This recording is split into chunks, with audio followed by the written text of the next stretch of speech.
Hello guys and girls, welcome back to another video. Today we're checking out the Harley Benton StompControl for ISO. Let's go!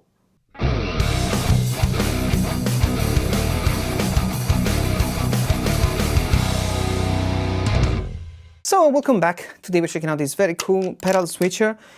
This is probably the most affordable pedal switcher that I found on the market, and it's really affordable from Harley Benton, as most of the stuff from Harley Benton is, but it's really high quality. So it has a non-metal construction. It's also kind of good looking, to be honest. It's kind of this brushed metal look, which is very industrial. Yeah, it's cool. It's much nicer than I expected. It has some of that Chinese manufacturing quality, you know, that the edges are a bit, they are polished, but they're not perfect. Let's say it's kind of a different from the construction of a, for example, a neural DSP product. But yeah, it's basically a switcher that lets you have 4 pedals plus a tuner, and all can be powered by this little pedal board, and you can save presets, so you can have different presets, 4 presets, 4 and 5 banks of presets.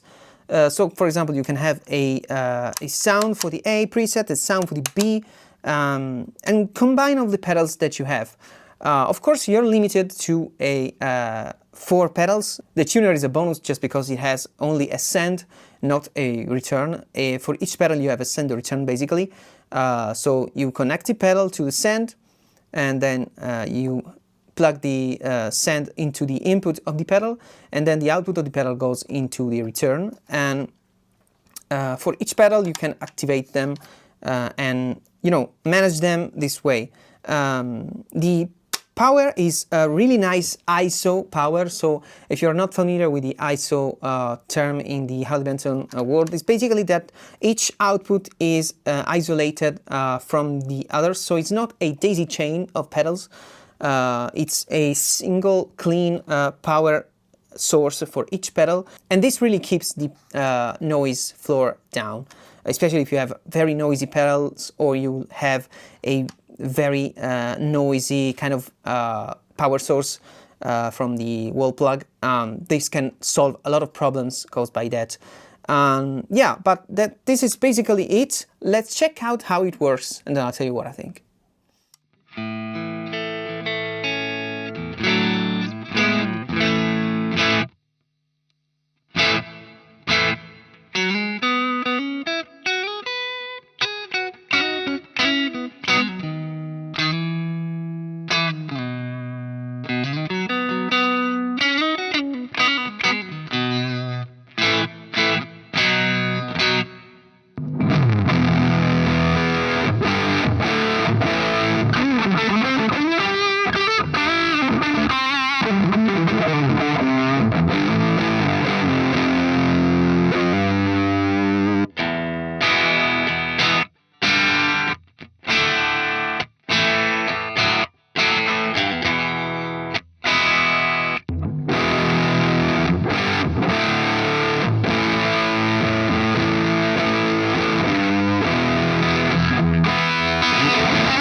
So here we have the pedals laid down, and the cool thing about this StompControl is that it has an off position. So you can store 4 presets, but there are 5 banks, so you can have 5 different banks of presets. So all the combination that you can imagine. Of course, you're kind of limited to 4 pedals. So this is a very basic pedal board. If you want more, you either have some of the pedals out of the equation. So for example, you can have a pedal that it's always on, you can have it at the end. For example, if your reverb is always on, you can have it after the StompControl, and maybe all the presets that you need are maybe turning off and on other pedals. And of course you can have them before. So for example, you have the tube screamer and it's always on, leave it out of the StompControl ISO, and for example you can set the different presets to be like your clean sound, your distorted sound, a lead, maybe a different lead. Like in here I set it up so that the off position of course is off, so the guitar is dry. When it's on, I have only the reverb on. So this is kind of my clean rhythm. Then I have the fuzz along with the reverb. Then I have the fuzz with the reverb and the delay. So I have a solo sound but with the same settings.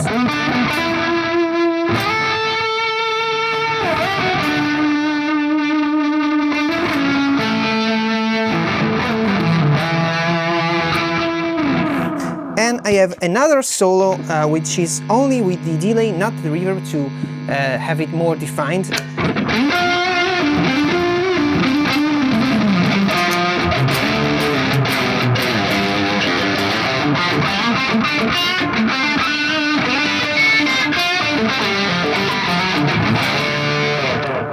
But for example, you can have the cleanest position like this.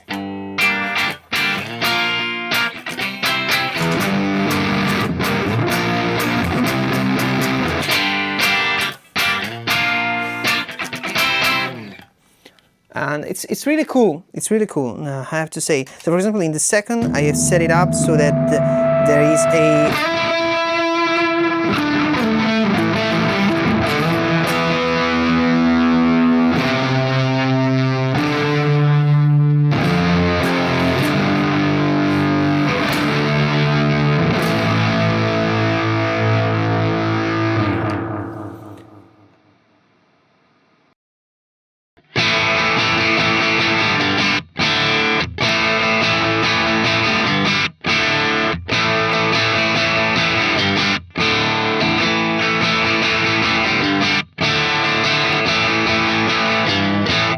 So the fact that it has the power built into it to power the pedals, and that this power is the ISO one, which is very nice because it keeps the signal for each pedal clean instead of a daisy chain where there is one common ground. So if any of the pedals introduce some hum on the ground, that thing is spread to all the pedals. So if you have one noisy pedal, it can poison all of your other pedals.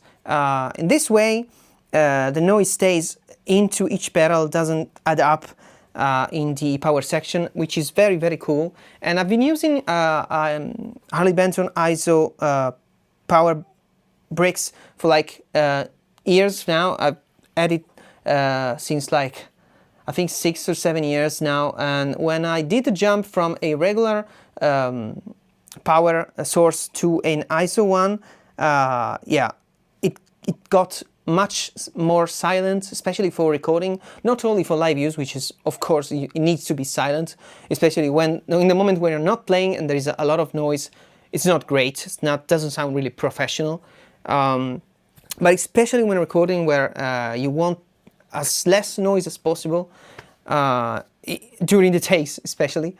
Yeah, it's a very, very cool. But I'm gonna show you what it looks like to configure it. So basically you can go into, for example, let's go into the third bank. We set to the A. Now they are all on.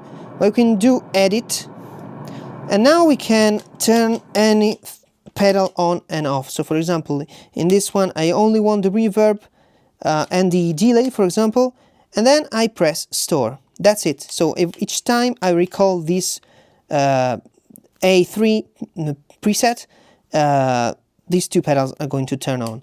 And it's really easy to set up. As I said, when it's blinking, it shows you that the preset that you're selected is off. When it's just the LED of the preset, it shows that it's on. And the green LED shows which line is live with that preset. As I said, it's just 4 pedals, but there is a more advanced version that Harley Benton does that has more outputs and probably more routing options, maybe have MIDI. I'll try to bring it on the channel as soon as I can, but this is the more basic, the most affordable version of it. And to be honest, since, as I said, not all the pedals need to be turned on and off in a kind of a preset way, it's just that it helps you to not do the jumping thing when you have to go from, example, for a very clean sound to a super distorted lead sound with just one press, instead of doing the turning off the pedals on and off individually, which can take some time. And especially if you're doing, if you're playing complex stuff, or if you're singing while you're playing, this really can make it more easy and makes it much more similar to a kind of a digital setup where you have your presets. And if you want to do this analog with your pedals and with your amp, this is the way. And of course you can combine this with any digital platform. So for example, if you plan on going into a modular, you have your line 6 helix at the end of the chain, you can have a Tonex at the end of the chain. I was planning on doing this for a live situation where I sometimes want the digital stuff, but I also want some analog pedals, and you can combine them with this setup so that you have a, you can use the presets into the, for example, the Nano Cortex or the Tonex one. Of course, if you have more complex system, you're probably not gonna want it. So if you have a Quad Cortex, you don't really need to have a single pedal because there is a lot that the thing can do. But the limitations that some systems have can be, mitigated by having a couple of pedals out of that system. And this way you will still have your digital outputs and anything that you like of the digital stuff, but you still have the kind of a analog way of doing stuff and the presets on the analog. I think it's more suited to a all analog rig or a kind of a hybrid rig, but I think it's a cool way to make your analog pedal board a little bit smarter. So, this is it for today. Let me know in the comments what you think. Subscribe if you want to support me, follow me on Instagram. I also have a Patreon if you want to support me even further, and I'll catch you in the next one. See ya!